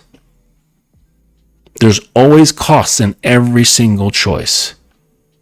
So those costs can't outweigh your gains. And the only way to do that is you can experiment or start taking yourself down a pathway. Say, well, what would happen if I kept this up for 5 years? What would I gain from that? You know? So this is a great question, Mamba. This is a really great question. Or understanding. I would say you're better off dealing with one woman, because if you're asking that, that shows me you don't have the experience of dealing with more than one woman. All right. So I would say, yes, deal with one woman, because you'll learn a fuck ton about yourself if your ego is willing to, take it. If your ego is willing to take it, because that's where the game is. That's where it really is when your ego, when you can see yourself for who you actually are. And you don't hide from it. You don't defend it. You don't sweep it under the rug. You don't ignore it. You let it show you exactly what you are. And then that's how you grow. And if you're okay with, you're not afraid of losing the girl or whatever, things, may come up, down, left, right, whatever, then you're going to grow tremendously. Okay. I've had a roster. It was just some years ago. In college, I wouldn't consider that like a roster. It was just a bunch of girls and stuff in college. But, years ago, I had a dedicated, like, thought out, like, I'm going to create this. All right. And it was with 5 women, and it was a huge fucking headache. Now, thankfully, I had the intention of whittling it down to 1. All right. And they knew about it. One girl, she knew about right away. She was like, nope, that's not for me. I'm out. Okay. And then the other 3, eventually they fell off. Right. One of them dismissed themselves. The other 2 I dismissed. And then I kept the last one as being what I thought was the best fit for the time. And so I was like running a roster, so to speak, but with an end goal in mind. There was a finishing line, which is what I think allowed those 4 other girls to stick around as long as they did. Okay, because I'll tell you what, unless the girl has very detached emotions from their sexuality, which in my experience, a lot of women don't. I mean, I've been with pure fucking whores, all right? And they still fell for me. Okay? And I'm the same. Like, I'm the same. Like, I don't like percentage myself out depending on what woman I'm with, right? I am who I am wherever I am with whoever I'm with, okay? And so, unless she's got some psychological shit going on, there's going to be some emotional attachment to her having sex, okay? And so, if you just be like, oh yeah, this is just indefinite, whatever, it's just here. You're just here, but you're not here. The woman's eventually going to just pick up and shove off. All right. And you're probably okay with that and whatever. But if you're like this guy who wants to be like, this like cool player guy with like all these women, then you're going to have to maintain your stock. Okay. And this is going to get draining, because you're going to have to take energy that extends out to then foster, applicants or whatever to bring them in and onto your roster. Okay. And this requires time, energy, and attention. All right. Now, does that give you a great return? What return does that get you? Now, if you got great game, it can gain you all sorts of stuff. Okay. But this requires a fairly high level sophistication to have this woman who's the person who drives you around. This other woman, she's the woman who she happens to be a massage therapist, and she's your massage person. This other woman, cooking was just huge in her family, and she loves cooking you food. But still, you're going to have to maintain all of these connections constantly. Okay? And if you slip up, they're going to feel underappreciated, and they're going to fucking go. And you have to deal with that, and then start all over again, and see just this constant process, okay? I think it's much more rewarding. Now, maybe it has to do with my age, my experience, or whatever. I think it's much more rewarding to do this with one woman who you have vetted for a period of months, upwards to a year, to then figure out if she is a good fit for your program, and to see if she's willing and joyfully wanting to spend more time with you and become integrated into your life. And then from there, you can start enriching that relationship and deepening that relationship and bringing in more and more of that connection, bringing in more of her enthusiasm for obedience and wanting to get into that whole system. And what can come of that is basically limitless. It's only basically limited by your imagination. The amount that she trusts you and her willingness is basically how far, and your imagination is basically what you can do in the relationship. You can basically create anything you want. To me, that sounds way better than just having like a few cool women that you like fuck from time to time, And they've all got different personalities too. Okay, so and then they're all going to go through their monthly cycles that you're going to be exposed to as well. So there's a whole bunch of stuff, right? That it's not just like, oh, we just like get together, we fuck sometimes. Like if they're on a roster, they're part of a type of a circle that you have to maintain. It's different than say having, just a random girl that you fuck every now and then. Like I wouldn't consider that someone that's on a roster, because a roster is like a position, okay? And not exactly a girlfriend, but not exactly this girl that you screw once every 2 weeks. Okay? I wouldn't consider that girl on a roster. All right? Rosters have to be maintained. It's a maintained system. Okay? And so that requires time and energy. So I'm just saying, guys, if you want to do that, that's fine. I'm saying from my own experience, having a woman that I can really sink my teeth into, that's much more rewarding. Okay, but that's just me.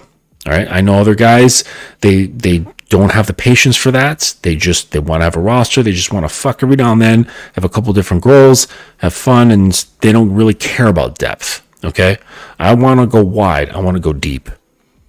Okay, but that's just me. Do what you want. Understand your wants. That's the most important thing. Okay, because then you can stand on that just as I'm standing on mine. Right? I stand on mine with conviction because I know fully, I understand me. I understand what I want. I understand the motivation behind it. So I can firmly stand on it. Okay? So whatever you want to do as men, I don't care what it is. Okay? As long as it's not harming people. All right? Then just understand everything about it. What comes before it, what comes after it, what's happening during it, and stand on that shit with conviction.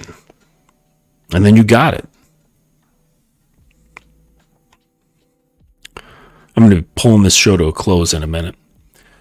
Alex, I think we have hangups on not wanting to look needy.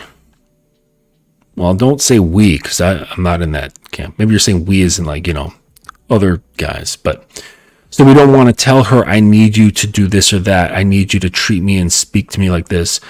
No. These are wants. Okay.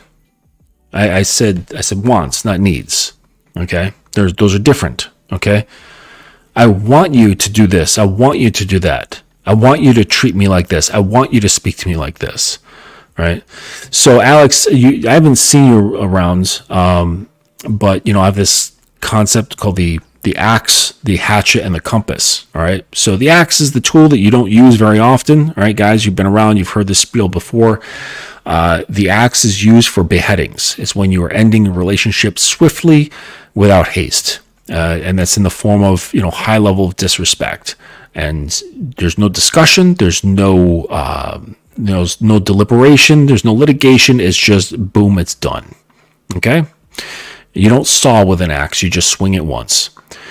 The hatchet is used for similar things, but on a smaller scale. So the hatchet is for checking a woman's unwanted behavior and words, right? And it's done immediately. Now, the compass goes hand in hand with the hatchet. That compass is for redirection. Okay? Is to show the way. That's what compasses do. So it's not good enough to just say, I don't like it when you do that. You have to say, I don't like it when you do that. What I expect to see or what I expect to hear is verbatim XYZ. And then you finish it with, do you understand? Right? Because you want to make sure that it's clear. All right? You don't say it in a condescending way. You say it for the sake of having clarity. Do you understand? And then that's using the hatchet and the compass. So that's what I mean. Like when I'm talking about your response here, tell me what you want, not what you need. Needs are completely different. All right. Needs are something that's, integral. Right. And so you have to look at the things you want and say, is this a need? Or what you're considering a need, is that actually just a strong want? Okay. Needs are detrimental if they're not there. Okay. And all humans have needs. But they're individualized. It's not like across the board. So you got to, again, understand yourself. You got to understand what your needs are. You got to understand what your wants are. Needs are generally going to be a much shorter list. Okay. Because they're linked with well-being and survival. Okay. Desires are whatever the fuck they can be. You could have a list of fucking 1,000 things long. All right. Yeah. Yeah, I'm with you, Jay. It's a fucking hassle. I wouldn't, because so while your program does not alter, the rules within the program can. And that is sometimes predicated on the personality type of the woman. All right? So there are your rules, but some of them are added in there that have to do with her personality. Okay?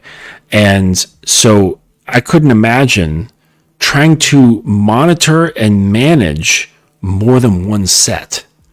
Like that would just blow my mind. Like I don't have the time for that. I don't have the bandwidth for it. Like, I'm just like, look, all the shit that's in my life. I couldn't imagine having more than one woman to have to manage in that sense, right? It would just be too much. And you can't. Well, and you would be spreading things thin. Okay, so when you spread things thin, you can't go deep.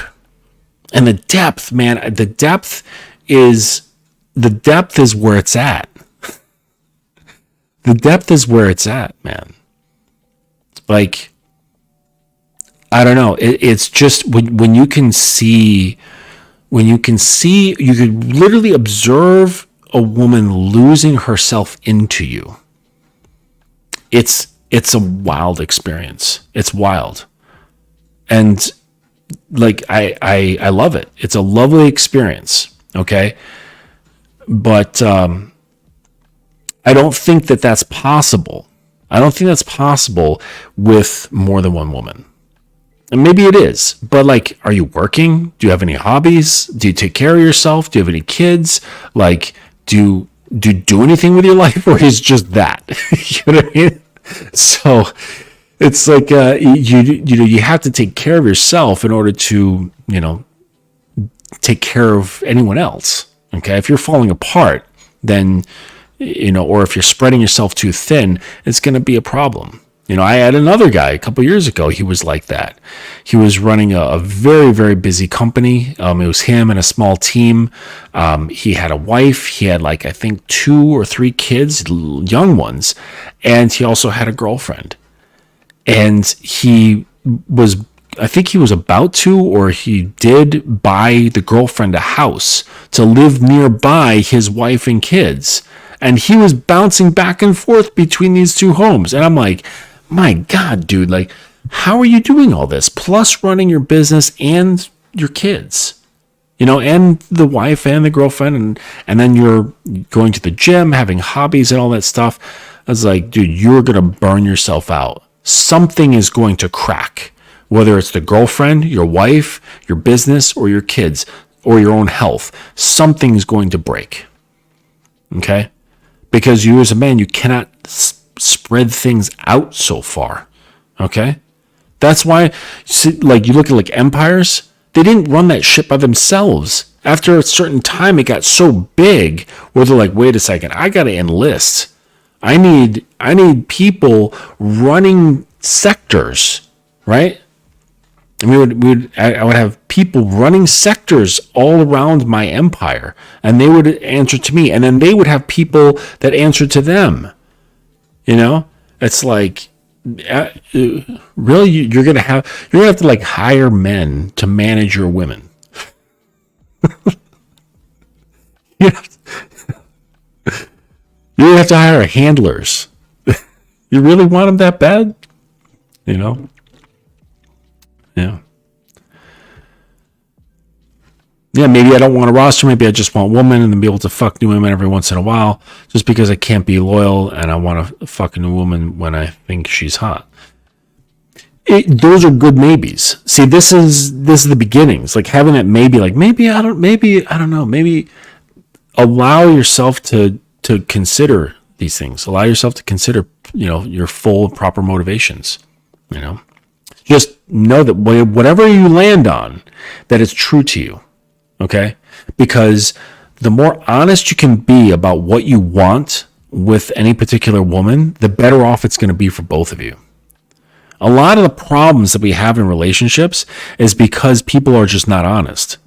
They're not honest with what they want. They're not honest with what they expect. They're not honest with their desires are, what their needs are.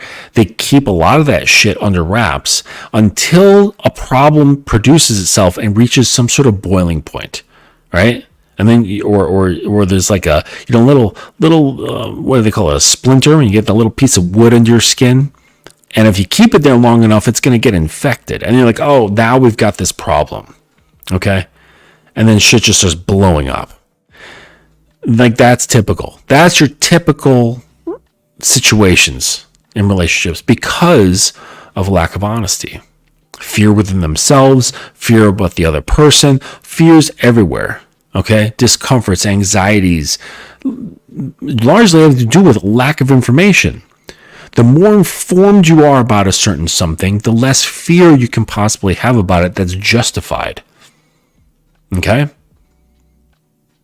Like if someone's learning to swim, you're like, oh my gosh, no, that shit's scary. Like I might drown. Well, it's like, well, educate yourself about the certain thing, whatever it is, and that can reduce the fear. And whatever fears you have, they might be irrational fears. And those can be dealt with in a constructive way. All right, last question here. Alex, this is a good one. What causes her to lose herself into you? Is it just how dominant you are? No, it's not. It has to do with, well, two things. Well, it always starts with the man. So it starts with your calm self-assuredness. Okay? Not second guessing yourself, which means you're not ever using her state as a means of gauging how you should be. Her emotional state should never be your measuring stick. All right. So like I'm dealing with a guy right now, the guy I mentioned with the messed up relationship. His head is in her head all the time. And it's a habit that he's had for probably longer than he's even been married. And the problem with that is that your mind is no longer sovereign. Okay, you cannot really think for yourself because you're always wanting to prevent rejection. You're always wanting to be on the side of acceptability. So if you can figure out what she wants or what's upsetting her or what's this or what's that, and you can meet those things as best you can, then you have a less likely chance of being rejected. Or you've believed in yourself that you're more likely to have things at least go smoothly. Okay? This isn't calm self-assuredness. This is full of self-doubt, which then needs her information, right? Through like gauging her, gathering information, observing her, and then reflecting on the self of like how I should be. That's all doubt. That's all just doubt structures. Okay. The calm self-assuredness is what produces trust. Well, and consistency. All right. So calm self-assuredness that is consistent allows her the platform. Okay. That's the foundational platform for her to start trusting you more. And the more she trusts you, the more vulnerable she can be, which allows her to lose herself into you, because the structures that protect her trust and her vulnerability are also the same things that trap her mind and her spirit. So it's a double-edged sword, right? It acts as protection, but it's like wearing armor, right? So like a knight's armor, they've got great protection, but terrible mobility and no sensitivity. Right? They can't feel anything because they're just encased in steel. All right. And they don't move so well on the ground. Right? Knights, largely, if they're fully armored, they're going to be up on a horse. Okay. So so they're well protected, but they have no mobility and no sensitivity. So it's the same sort of thing. Right? The things that have been guarded her independent mind, they've guarded her mind and her spirit, but at the same time, it's limited her mobility and limited her sensitivity. So the only way, you cannot dominate that off of her. Okay? It always has to be an invitation. Domination is always an invitation. Okay? And but what allows her to open up to you, that to lose herself into you, all right, is the trust. The trust and vulnerability based on your calm self-assuredness that is consistent. Okay? I hope that was helpful. This has been a long-ass stream. I was not thinking that I'd be going on for this long, but I did. So this is past my time. I like to be here for about an hour. But anyways, thank you for coming through, joining me on this live. I appreciate every one of you for coming through, supporting the channel. If you have any interest in what I do, please go over to thedominancecademy.com. There's a number of products in there. There's full-on coaching mentorship. There's coaching calls that can be purchased. I've got some PDF mini ebooks and a number of other things coming through. Oh, yeah, this is something that I made today. I'm giving away like a sweepstakes raffle sort of thing for a month of free coaching. And I saw some other business doing this. Oh yeah, I was ordering motorcycle parts, and they're like, enter your email and you'll get a free hoodie. And I was like, oh, that's pretty cool. That's awesome. So I'll do that. And so I'm giving away a month of free coaching.